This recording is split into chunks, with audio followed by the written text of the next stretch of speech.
start, I'd like to tell you just a little story. These two men had been to an economic conference, and on the way back they got separated, and they were sitting one on one side of the aisle and one on the other. And they, of course, they were discussing the conference and economics and so on. And this fellow was sitting next to one of them, one of the weary travelers. Said, "Excuse me, sir," said, "would you mind changing seats with me so you can sit next to your friend, because your talking is keeping me awake." And it has been commented that that's the first time that a talk in economics has actually kept somebody awake. But that is not so.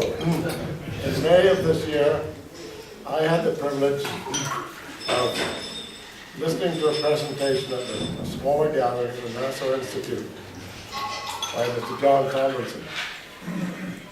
He not only kept me awake, but I thoroughly enjoyed his presentation. So I'm sure you will tonight. Mr. Tomlinson is a former stockbroker with Thompson and McKinnon, and a merchant banker with Ord BT in Sydney, Australia. And his family has been a resident there in the Bahamas since 1963. It's a real pleasure for me to introduce Mr. John Tomlinson.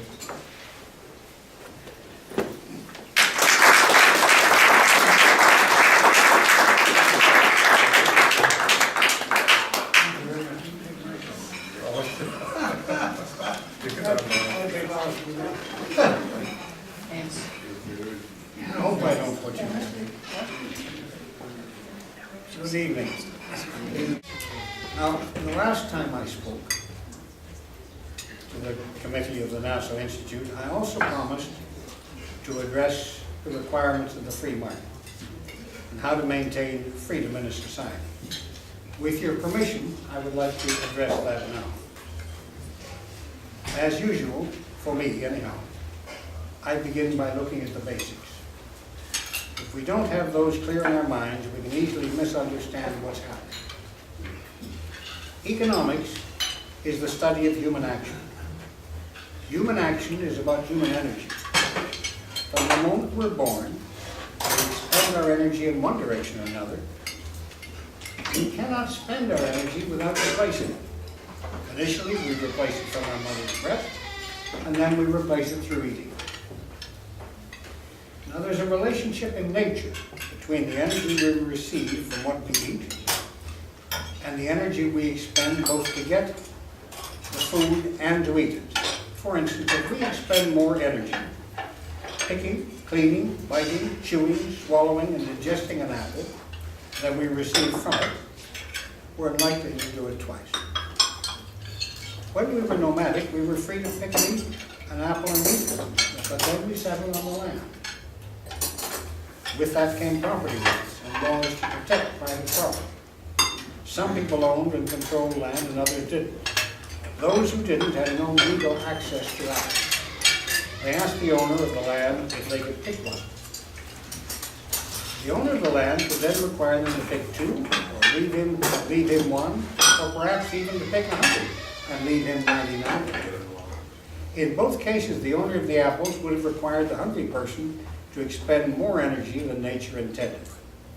The hungry person would then have to expend either twice or 100 times the energy nature intended to access the energy received from eating an apple. Now, this is contrary to the relationship that nature intended. In that sense, it's unnatural. So throughout the course of history, whenever those who control the essentials for human survival have required those who are not in control to behave too unnaturally, however that's interpreted at the time, revolutions have occurred. The most significant change occurs, though, when the second hungry person asks for an apple. The owner of the apple will not need him to pick 2 or even 100. The owner will already have apples from the previous person. Therefore, he would ask the second hungry person to make something else, or to perform some other service in exchange for an apple. And that's how we became the only species of which I'm aware that busies itself producing what it doesn't want in order to exchange that for what it does want. From the moment we settled on the land, we've all lived in what I call a mandatory exchange society, from within which we have to exchange to survive. That's why we work. We have no choice. And that, of course, flies in the face of the concept of liberty. Most of us have not thought about how we got here. Most of us simply accept that we have to work to survive and take care of our families, and we try to generate as much choice as we can about what work we do and when we do it. We tend to look at liberty within this framework of understanding. When we look around our islands and the rest of the world, we see many unemployed. We see pockets of poverty. We see many uneducated or poorly educated youngsters and adults. We see many ill, all of whom are unable, in one way or another, to work and to meet the requirements of this mandatory exchange society. They cannot provide for themselves or for their families. The mandatory exchange society does not offer them the freedom not to exchange. Yet they cannot. They need to be helped. The question then arises, who will help them? How we answer that question determines the type of society we live in. If we believe it's not our responsibility as individuals, then others must. If no individual or group does, then governments must. And if governments do, then governments must raise the money with which to do it. Over the past century in most societies, since the introduction of the income tax, the solution for the many disenfranchised of this world has been for the government to provide for them. This in turn has led to politicians using taxpayers' money to provide for those less fortunate. These politicians are people with good intentions who offer to do good at someone else's expense, not at their own expense. The state is then required to use its coercive and confiscatory powers to collect taxes from the citizens in order to pay for the services that its politicians have offered to those unable to provide for themselves. There's nothing voluntary about this. This process is known as socialism. Socialism removes the responsibility for looking after others less fortunate from individuals and transfers it to the state. So successful individuals living in a socialist regime can simply pay their taxes and forget about those less fortunate. They can get up and worry about what they're going to wear today and who they're going to have lunch with and forget everything else. They need worry only about themselves. As individuals continue to focus on themselves alone, we soon find ourselves in a me society. We sure are in one now. In order to get elected, of course, many socialist politicians deliberately confuse equality of opportunity with equality of living standards and promise the electorate more and better. They then need to raise even more taxes to pay for the new promises they make. Thus, the taxpayer gets to keep less of his earnings, whilst the recipient of this largesse develops a dependency on the government. Taxpayers have no choice because the state employs its coercive and confiscatory practices to collect these increased taxes to finance its largesse. In the name of fairness and equality of living, these socialist politicians have introduced more and more rules to govern individual behavior. Each of these rules restricts choice and removes one or more of our God-given freedoms after another. Now, many Western countries find themselves bound in red tape, rather like Gulliver and Lilliput. These societies find themselves divided and battling on two fronts. On the one front, some battle to help those increasingly disadvantaged by the continuing inflation, which we've already addressed. And on the other front, some battle to regain much of the freedom lost. Unfortunately, whilst these socialist policies do provide humanitarian solutions for the less fortunate, the cost is that we each continue to lose more and more of our individual freedoms in the name of protecting the vulnerable. I argue that the vulnerable can better be protected without the loss of freedom or the confiscation of individual and group wealth. When the original thinkers of free market economics lived and wrote, The Judeo-Christian ethic was alive and breathing. There was an underlying understanding of morality and how to behave.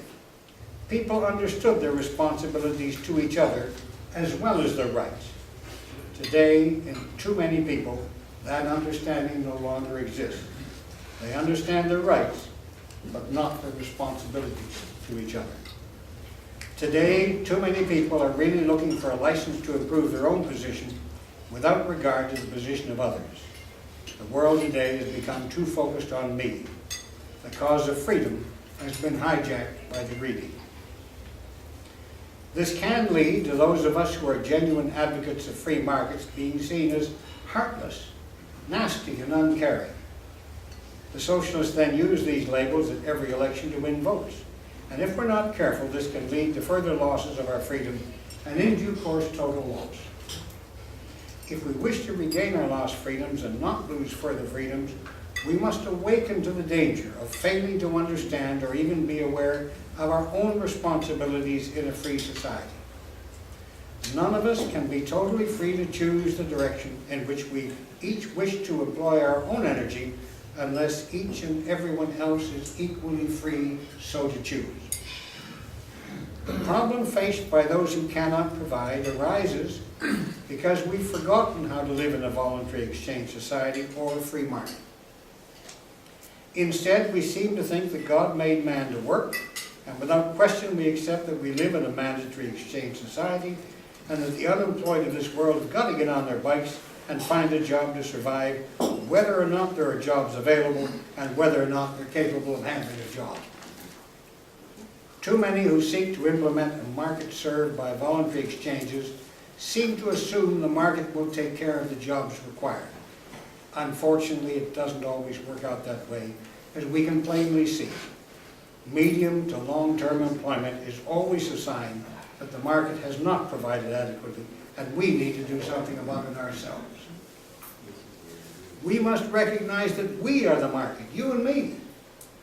We can and must ourselves ensure that those less fortunate receive the help they need. And we must ensure that it's provided within the voluntary and private sector. We must demonstrate that the private sector can and is willing to take care of all the vulnerable people in this world. And we can best demonstrate that by doing it here in the Bahamas. When the private sector provides, the state will no longer need to use its coercive and confiscatory powers to interfere in any day-to-day operation of our lives, except where individual actions threaten the free choice of others. To develop and ensure a free market, we must begin now, in the private sector, to provide even better social services than those which the governments now provide. Once we have them up and running successfully, we can genuinely ask the government to begin to withdraw the services they now provide.